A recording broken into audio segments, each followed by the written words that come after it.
స్త్రీల వస్త్రధారణ ఇలానే ఉండాలి అనే రిస్ట్రిక్షన్స్ క్రిస్టియన్ సొసైటీలో ఉన్నాయి. అంటే యాక్చువల్లీ సమాజంలో యూనివర్సల్గా మాట్లాడుకునే కొన్ని అంశాలు ఉంటాయి. ఆ పాయింట్లు ఏంటంటే ఆడపిల్లలు పద్ధతిగా ఉండాలి, ఆడపిల్లలు ఒద్దిగ్గా ఉండాలి, ఆడపిల్లలు కొంచెం నీట్గా డిగ్నిఫైడ్గా ఉండాలి. ఇవి చిన్నప్పటి నుంచి ముఖ్యంగా పల్లె ప్రాంతాల్లో అయితే ఆ విషయాలు ఎక్కువ చెప్తూ వస్తుంటారు.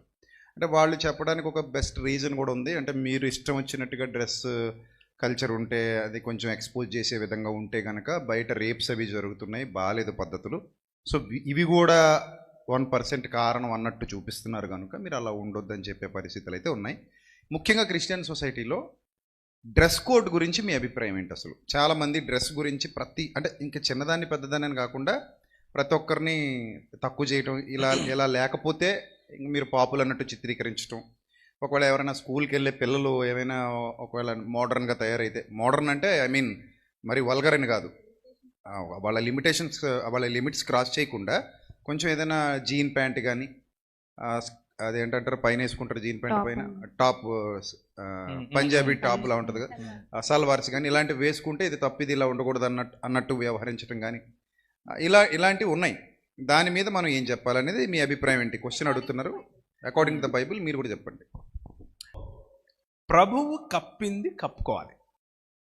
ప్రభువు కప్పని చోట మనకు స్వతంత్రం ఉంది. దీన్ని ఎక్స్ప్లెయిన్ చేస్తాను. ప్రభువు మనలను కప్పాడు, ముఖ్యంగా గోప్యంగా ఉన్న అవయవాలను కప్పాడు. మీరు దిగంబరులుగా ఉన్నారు అని తెలిసింది కదా అని ఆయన ఒక గొర్రెను దాన్ని బలిచ్చి దాని యొక్క చర్మం చేత కప్పాడు. అది మనకున్న నియమం. మిగిలిందంతా కూడా స్వతంత్రం. ఎక్స్ప్లెయిన్ చేసే ప్రయత్నం చేస్తాను. విచ్చలవిడిగా నువ్వు బట్టలు వేసుకోవద్దు అని అదే స్టేట్మెంట్ జీన్స్ వేసుకున్న వాళ్లకు చెప్పచ్చు, చీర కట్టుకున్న వాళ్లకు చెప్పచ్చు, ఏమీ వేసుకునే వాళ్లకు చెప్పచ్చు. అది మన చూపులో ఉంటుంది. మన చూపు మనం ఎదిగిన సంస్కృతిలో ఉంటుంది. చీర కూడా అసభ్యంగా కట్టుకోవచ్చు 100%. చీరలో కనిపించినంత ఒళ్ళు జీన్స్ ప్యాంట్ అండ్ టాప్లో కనిపించదు. నెట్టెడ్ శారీస్ కూడా వేసుకుంటారు. నెట్టెడే అవసరం లేదమ్మా. మామూలు చీర, పట్టు చీరలో కూడా ఒళ్ళు చూపించాలనుకుంటే ఒళ్ళంతా చూపించవచ్చు. అలా కట్టుకుంటారు కూడా చాలామంది. సో చూసేవాడి దృష్టి దగ్గర మ్యాగ్నెట్ ఆపాలి, కానీ ఒకరి వస్త్రధారణ పైన మన కంట్రోల్ ఏంటి అన్నది నా అభిప్రాయం.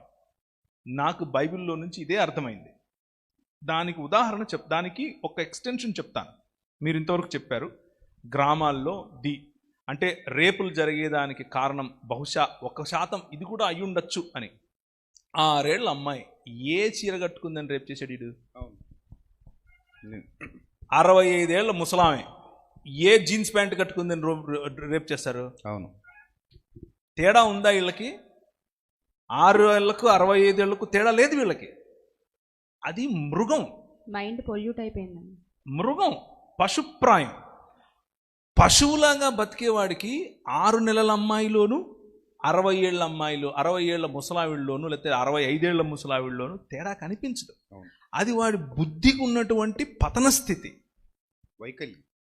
ఆ పతన స్థితిని తీసుకొచ్చి ఒక స్టాండర్డ్ చేసి వాడెవడో అలా ఉన్నాడు కాబట్టి నువ్వు అలంకరించుకోవద్దు అంటే ఎలా? అలా తప్పు. అలంకరించుకోండి. స్త్రీల గురించి చెప్పినటువంటి ఒక చక్కటి మాట ఏంటంటే, వీరు యెరూషలేము నగర కొరకు చెక్కినటువంటి మూల కంబముల వరే ఉన్నారు అంటాడు. కుమార్తెలు, యెరూషలేము కుమార్తెలు మూల కంబములు అంటే ఏమిటి? అంటే బలంగా ఉంటాయి, సొగసుగా కూడా ఉంటాయి. నగరమునకై చెక్కబడిన కదా. సొగసుగాను బలంగాను ఉండేటటువంటి సమాజంలో ఉన్న స్త్రీలను మనం తయారు చేయాలి. జీన్స్ ప్యాంటు, టాప్ ఒకవేళ నువ్వు పుట్టి పెరిగినటువంటి సంస్కృతిలో అది కొంచెం నూతనం అవ్వచ్చు, భిన్నం అవ్వచ్చు. భిన్నమైనప్పుడు అందరి కళ్ళు నీ మీద ఉంటాయి. నీ వస్త్రాలంకరణ అందరి కళ్ళు నీ వైపుకు తీసుకోవడం కోసం అయితే నిన్ను నువ్వు పరీక్షించుకోవాలి. ఈ రూల్ ఒక్కసారి, ఈ నియమం ఒక్కసారి ఆలోచించండి. అందరి కళ్ళు నా మీద ఉండాలి అన్న ఆలోచనతో వస్త్రాలంకరణ నువ్వు చేసుకుంటే నిన్ను నువ్వు పరీక్షించుకోవాలి. ఒకసారి నీ వైఖరిని ఒకసారి పరీక్షించుకోవాలి. ఇది కేవలం స్త్రీలకే కాదు, పురుషులకు కూడా, ఎవరికైనా.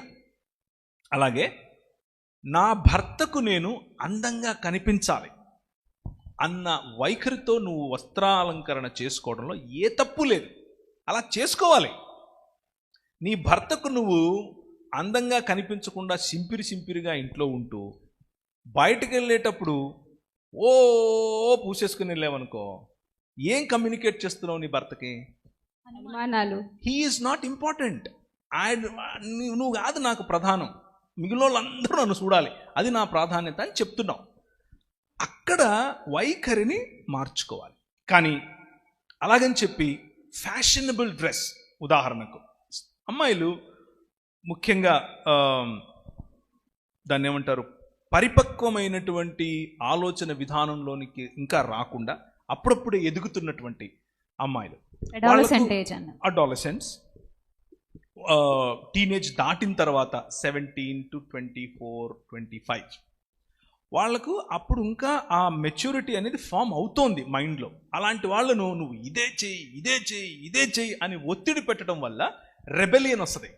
రెబెలియన్ వచ్చి నా ఇష్టం, నేను ఇదే చేస్తా అంటది ఆ అమ్మాయి. అలా వద్దు. Walk with them and show them. చెప్పండి వాళ్ళకు, దీనివల్ల ఇది సమస్య, దీనివల్ల ఇది సమస్య. నేను ఒక మాట చెప్తాను. అంటే నాకు అందరూ ఆడపిల్లలే ఇంట్లో, నేను ఒక్కడనే మగవాడిని. అందరూ మా అమ్మ దగ్గర నుంచి ఆఖరి పాప వరకు అందరూ ఆడపిల్లలే, నేను ఒక్కడనే. ఒక్క రోజుకు ఒక్క అమ్మాయి 20,000 పదాలు వాడుతుందంట. 20,000 ఒక్క అమ్మాయి. నా పరిస్థితి ఏంటంటారు? ఒకరోజు మా పెద్దమ్మాయి సిటీలో, అంటే హైదరాబాద్లో ఉంటాం మేము, హైదరాబాద్కు తగినటువంటి డ్రెస్సే వేసుకుంది. మేము చర్చ్కి వెళ్తుంటే నాకు కొంచెం అనిపించింది చెప్పాలేమో అని.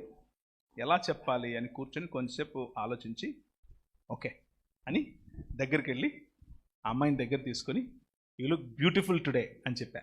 నువ్వు చాలా అందంగా అనిపిస్తున్నావురా, కాకపోతే ఇది ఇలా చేసుకుంటావా అన్న. వెంటనే మార్చుకుని వచ్చింది, మరుసటి క్షణమే మార్చుకొని వచ్చింది. అర్థమవుతుందా? Appreciate the beauty in your daughter before somebody else does it. ఎవడో బయటోడి కోసం అలంకరణ వద్దు. I'm looking at you, you are so beautiful. ఇక్కడ ఉన్న తండ్రులకు అందరికీ ఒక మాట చెప్తున్నా, గుర్తుంచుకోండి ఈ విషయం. You will not regret. మీరు తీసుకుంటే మీ మనసులోకి, మీరు ఎప్పుడు ఎందుకిన్నరా వారి మాట అని మీరు అనుకోరు, మీరు సంతోషపడతారు. ఏంటంటే మీ ఆడపిల్లల్ని, ముఖ్యంగా మీ కూతుళ్ళని పొగడండి. ఎందుకంటే బయటోడు పొగిడితే పడరు. మా తెలుసులే ఓ అంటారు. మా నాన్న రోజు చెప్తాడు, నువ్వు కొత్తగా చెప్పేది ఏంటి అంటారు. నిజంగా మీరు దూరం ఉంచినంత వరకు బయటోడికి దగ్గర అవుతాడు. గులాబీ పట్టుకోవచ్చు. నిజం చెప్తున్నాను. జస్ట్ ఒక టెక్స్ట్ కొట్టండి మధ్యలో, నువ్వు అక్కడ మీటింగ్లో అలా కూర్చున్నావే, భలే అందంగా ఉన్నావే ఇవాళ అని చెప్పండి. She will feel good. ఆ అమ్మాయి అలంకరణ ఎంత పోతుంది, అంత మొత్తం దుప్పటి కప్పుకొని వస్తుంది రేపటి నుంచి. చిన్న పాయింట్ అన్న, కేవలం అమ్మాయిలనే కాదు, వాళ్ళ భార్యలను కూడా ఇలాగే పొగిడితే బెటర్. అవును కదా, కొంతమంది భార్యల్ని భర్తలు అసలు పొగడరు. బాగున్నావు, ఈరోజు వంట బాగుంది, అందంగా ఉన్నావని కూడా అనరు. Good thing to do. And ఇది spiritual. Let me add that. ఇది స్పిరిచువల్ వర్క్. బిల్డింగ్ సంబడి, నీ సొంత కుటుంబం, నీ పిల్లలు, నీ భార్య, వాళ్ళను కట్టడం, వాళ్ళ మొరాల్ బూస్ట్ చేయటం, ఇది స్పిరిచువల్ యాక్ట్ ఆఫ్ వర్షిప్. ఇది ఆధ్యాత్మికమైన ఆరాధన. మీ భార్యను పొగిడేసేసినంత మాత్రం నువ్వేదో తప్పు చేసేస్తున్నావు, లేకపోతే విగ్రహారాధన కొంతమంది పద్దానికి తీసుకొస్తారు, విగ్రహారాధన చేసే కాదు, అది కాదు. నీ భార్యను పొగుడుతున్నావు అంటే నీ భార్యనే పొగుడుతున్నావు. పక్కింటి ఆమెను పొగిడితే ప్రాబ్లం, నీ భార్యను పొగిడితే ప్రాబ్లం కాదు. గుర్తుంచుకోండి ఈ విషయం. మీ సొంత పాపను పొగడండి.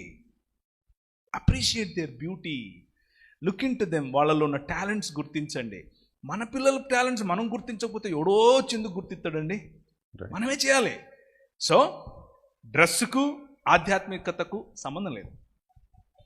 ఓకే, అలంకరణకు ఆధ్యాత్మికతకు సంబంధం లేదు. కానీ డ్రెస్ అలంకరణ ఎవరినో ఆకర్షించుకోవడం కోసం అయితే స్త్రీలు మీరు వాలంటరీగా దాన్ని ఆలోచించండి. మేము చెప్పక్కర్లేదు మీకు ఇది వేసుకోండి, అది వేసుకోండి, ఇది వేసుకోండి. మేము ఎవరం మీకు తెలీదా ఏంటి ఏం వేసుకోవాలో? మీకు తెలుసు. ముందు హృదయం శుద్ధిగా ఉండాలి, అందులో వాక్యం ఉండాలి, అప్పుడు పైన అంతా బాగుంటుంది. రైట్.